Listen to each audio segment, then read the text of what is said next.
Men on Fire is an action thriller television series loosely based on the 1980 novel by A.J. Quinnell, previously adapted into the 2004 film of the same name. Created by Kyle Killen for Netflix, the series premiered on 30 April 2026.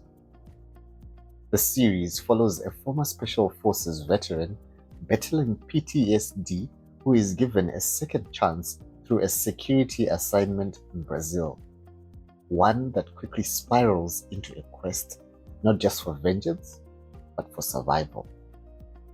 The good. If you're familiar with the 2004 Men on Fire film starring Denzel Washington, you already know the blueprint. A man shaped and haunted by violence, whose capacity for destruction is both a weapon and a curse. A man on fire. Yahya Abdul-Mateen delivers a magnetic performance as John Creasy, portraying him as a formidable yet deeply fractured ex-mercenary. He balances stoic toughness with flashes of vulnerability, adding emotional gravitas to what could have been just another revenge story. The supporting cast are also brilliant, with Paul Rayburn, played by Billy Bullock, as a rebellious teen, and Bobby Cannavale, who plays her father, Paul Rayburn. Then there's Alice Braga's Valerio Mello, adding narrative depth and layered dynamics to the character-driven moments. The action is solid, grounded, though occasionally brutal.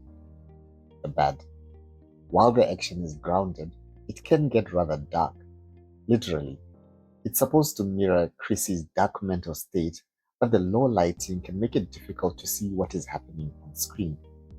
But maybe that's a good thing, because some of the violence can get brutal, though not gratuitous. It's fairly predictable. Tough guy with trauma, surrogate family, revenge, mayhem, and a redemption arc at the end. There are a couple of plot twists, but they don't really flip the script. There's a found family vibe to it, but you don't really invest in the relationships as the characters are largely underdeveloped. The ugly.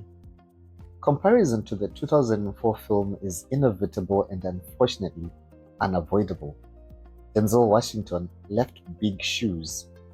In comparison, the Netflix series feels like a pale shadow, its fire never quite turning up the heat. Why did they stretch the story into a 7-episode series?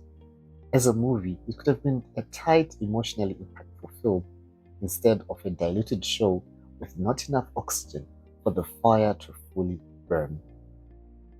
Final thoughts. Men on Fire is a gripping action thriller with a formidable performance by Yahya Abdul-Mateen, but it pales in comparison to the 2004 film. Fun fact.